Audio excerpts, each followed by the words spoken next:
Power ಟಿವಿಗೆ exclusive ಆಗಿ ಸಿಗ್ತಾ ಇರುವ ಫುಟೇಜ್ಗಳನ್ನ ನಿಮ್ಮ ಮುಂದೆ ನಾವು ಇಡ್ತಾ ಇದ್ದೀವಿ. ಕಾಂಗ್ರೆಸ್ ಕಾಂಗ್ರೆಸ್ನ ಕಾರ್ಯಕರ್ತರ ಮೇಲೇನೆ ತಿರುಗಿ ಬಿದ್ದಿರೋ ಫುಟೇಜ್ಗಳು ಇದೆಲ್ಲವೂ ಕೂಡ. ಯಾರು ಬಿಜೆಪಿಯವರ ಜೊತೆಗೆ ಜಗಳ ಆಡ್ಕೊಂಡ್ರು, ಬೇರೆ ಇನ್ನೊಂದು ಯಾವುದೋ ಪಾರ್ಟಿ ಜೊತೆಗೆ ಜಗಳ ಆಡ್ಕೊಂಡ್ರು, ಅಥವಾ ಬೇರೆ ಯಾವುದೋ ವ್ಯಕ್ತಿಯ ಜೊತೆಗೆ ಜಗಳ ಆಡ್ಕೊಂಡ್ರು ಅಂತಲ್ಲ. ಕಾಂಗ್ರೆಸ್ನವರ ನಡುವೆನೇ ಜಗಳ ಆಗಿರೋದು ಇದು. ಅದು ಯಾಕೆ? ನಾನು ಫಸ್ಟ್ ವೋಟ್ ಮಾಡಬೇಕು, ನೀನು ಫಸ್ಟ್ ವೋಟ್ ಮಾಡಬೇಡ, ನಾನೇ ಮೊದಲು ಮತ ಹಾಕಬೇಕು ಅನ್ನುವ ಮಾರಾಮಾರಿ ಅನ್ನುವ ಕಾಂಪಿಟೇಷನ್ ನಲ್ಲಿ ನಡೆದಿರುವ ಗಲಾಟೆ ಇದು. ಹೌದಾ? ಈಸ್ ದಿಸ್ ದಿ ಓನ್ಲಿ ಕಾಸ್? ನೋಡಿ, ಅಲ್ಲೊಬ್ಬ ಹೆಣ್ಮಗಳು ಎಲ್ಲರನ್ನೂ ಕಲ್ ತೆಗೆದುಕೊಂಡು ಒಂದಿಷ್ಟು ಅವರಿಗೆ ಎಸೆಯುವಂಥ ಪ್ರಯತ್ನವನ್ನು ಕೂಡ ಹೆಣ್ಮಗಳು ಮಾಡ್ತಾ ಇದ್ದಾಳೆ. ವಾಟ್ ಮೇ ಬಿ ದ ಕಾಸ್?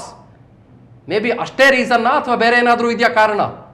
ನಮಗೆ ಈ ಫುಟೇಜ್ಗಳನ್ನು ನೋಡಿದ್ರೆ ಕೇವಲ ನಾ ಮುಂದು ನೀನು ಮುಂದು ಅಂತ ಅನ್ನೋದಕ್ಕೆ ಮಾತ್ರ ಗಲಾಟೆ ನಡೆದಿರೋದು, ಮಾರಾಮಾರಿ ನಡೆದಿರೋದು ಅಂತ ಅನ್ನಿಸ್ತಾ ಇಲ್ಲ.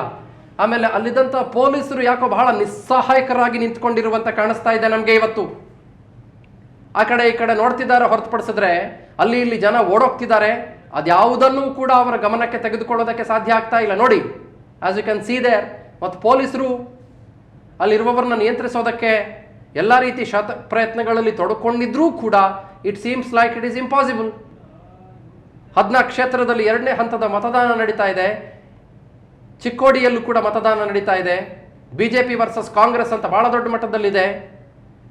ಅಣ್ಣಾ ಸಾಹೇಬ್ ಜೊಲ್ಲೆ ವರ್ಸಸ್ ಪ್ರಕಾಶ್ ಹುಕ್ಕೇರಿ ಅಂತಾನೆ ಇಲ್ಲಿ ತೀರ್ಮಾನ ಆಗೋಗಿದೆ.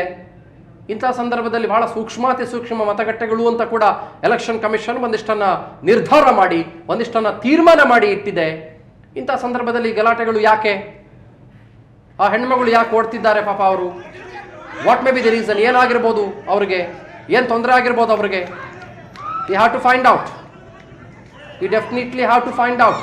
ಎಡಗಡೆ ಭಾಗದ ಫುಟೇಜ್ ನಮಗೆ ಈಗ ಸಿಕ್ಕಿರೋದು ಗಮನಿಸ್ತಾ ಇದ್ದೀರಿ. ಪೊಲೀಸ್ ತುಕಡಿಗಳನ್ನು ನಿಯೋಜನೆ ಮಾಡಲಾಗಿದೆ. 16 ಜನ ಪೊಲೀಸರು ಬಂದಿದ್ದಾರೆ ಅಲ್ಲಿ. ಈಗ ಪರಿಸ್ಥಿತಿ ನಿಯಂತ್ರಣಕ್ಕೆ ಬಂದಿದೆ. ಇದ್ರ ಬಗ್ಗೆ ಅಪ್ಡೇಟ್ಗಳನ್ನು ಪಡ್ಕೊಳ್ಳೋಣ. ನಮ್ಮ ಕರೆಸ್ಪಾಂಡೆಂಟ್, ನಮ್ಮ ಪ್ರತಿನಿಧಿ ಸಿದ್ದೇಶ್ ಅಂತಿದ್ದಾರೆ ಚಿಕ್ಕೋಡಿಯಲ್ಲಿ. ಅವ್ರನ್ನೂ ಕೂಡ ಸ್ವಲ್ಪ ಹೊತ್ತಿನಲ್ಲಿ ನಾವು ಕಾಂಟ್ಯಾಕ್ಟ್ ಮಾಡುವ ಎಲ್ಲ ಪ್ರಯತ್ನಗಳನ್ನು ಖಂಡಿತವಾಗ್ಲೂ ಕೂಡ ಮಾಡೋಣ. ಅದರ ಕಾರಣ ಏನು? ಹೆಣ್ಮಕ್ಳೆಲ್ಲ ಯಾಕೆ ಓಡೋಗ್ತಿದ್ದಾರೆ? ಇವರೇ ಕಟ್ಟಿಸ್ಕೊಂಡು ಹೋಗ್ತಿದ್ದಾರೆ? ಪೊಲೀಸರೇ ಕಟ್ಟಿಸ್ಕೊಂಡು ಹೋಗ್ತಿದ್ದಾರೆ? ಹುಡ್ಕೊಂಡೋಗಿ ಯಾಕೆ ಕಲ್ಲು ಹೊಡಿತಿದ್ದಾರೆ? ಆಮೇಲೆ ಹೆಣ್ಮಕ್ಳು ಏನೋ ಮಾತನಾಡಿ ದೂರು ಕೊಡ್ತಿದ್ದಾರೆ, ಪೊಲೀಸರ ಮುಂದೆ ಮಾತಾಡ್ತಿದ್ದಾರೆ. ಐ ಡೋಂಟ್ ಥಿಂಕ್ ಇದು ಮತದಾನ ನಾನು ಫಸ್ಟ್ ಮಾಡಬೇಕು, ಸೆಕೆಂಡ್ ನೀನು ಮಾಡಬೇಕು ಅನ್ನೋದಕ್ಕೆ ಸಂಬಂಧಪಟ್ಟಂತ ಹೋರಾಟ ಅಲ್ಲ. ಹಳೆಯ ವೈಮನಸ್ಸು ಸ್ಫೋಟಗೊಂಡಿರುವ ಕಾರಣ. ಹೌದು, ಯಾವುದೋ ಒಂದು ಹಳೆಯ ದ್ವೇಷವೋ ಹಳೆಯ ವೈಮನಸ್ಸೋ ಯಾವುದೋ ಒಂದಿಷ್ಟು ಸ್ಫೋಟ ಆಗಿದೆ ಇಲ್ಲಿ. Something bigger, something very big here.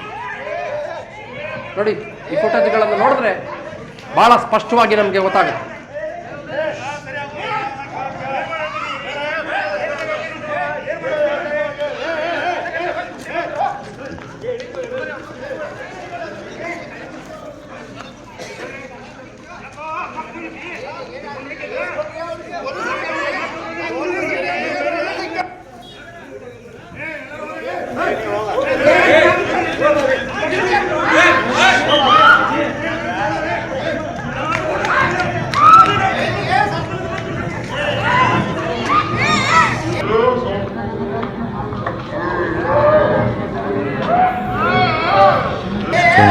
ಪಡ್ಡೆ ಹೊಡೆಯೋದು